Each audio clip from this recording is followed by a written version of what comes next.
So I have a rectangle here to the right that's called rectangle RSTU. We go through the four corners. It tells us that RZ is 3x plus 8, 3x plus 8, and ZS is 6x minus 28. So those are pieces of our diagonals. It's not the full length of our diagonals. But looking back just right at the top of the screen, what do we notice about our diagonals? Those two pieces are, in fact, congruent. So I can say that RZ is equal to ZS. So I can take their values or the variables that are being used for their values, 3x plus 8, and set that equal to 6x minus 28. And now we just solve for x. Move your 3x to the other side, move 28 to the other side, and we get 36 equals 3x. And when we divide, we find out that x is equal to 12. Now, don't forget, always read your final question. It says find UZ. No, it says UZ. We somehow forgot to put find in there, but we're going to find UZ. So UZ is another portion of a diagonal. Remember, all four of these portions are equal to each other. So I can plug 12 into either RZ or ZS to get UZ. Doesn't matter to me. So I'm going to go with the RZ because it's shorter. So 3 times 12 plus 8.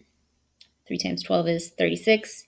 36 plus 8 is going to give me 44.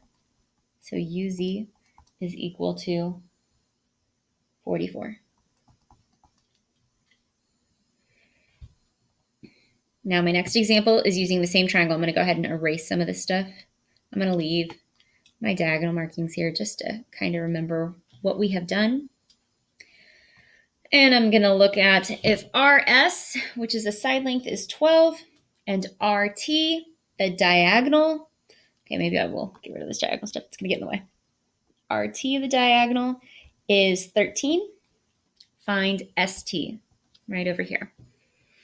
So we need to remember we have right angles. So what we have just created here is a right triangle with side lengths of 12 and x and a hypotenuse of 13. So remember, if you have two sides of a right triangle and you're trying to find the third, all you need to do is Pythagorean theorem. So we have 12 squared plus x squared equals 13 squared. And if you're really great with Pythagorean theorem and you start to notice patterns with Pythagorean triples and have them memorized, you don't necessarily need to show all of the work. You can just say Pythagorean triple and bam, I know what the answer is.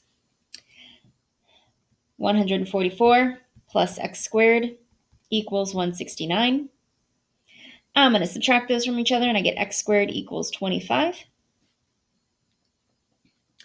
And since x is a full side length, it's not going to be negative. So x is going to equal 5, which is st. So st is equal to 5.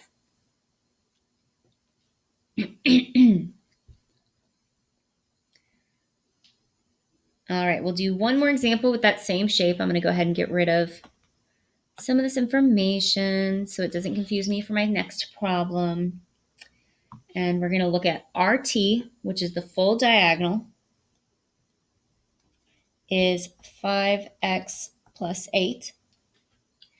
And RZ, which is just a part of the diagonal, is 4x plus 1.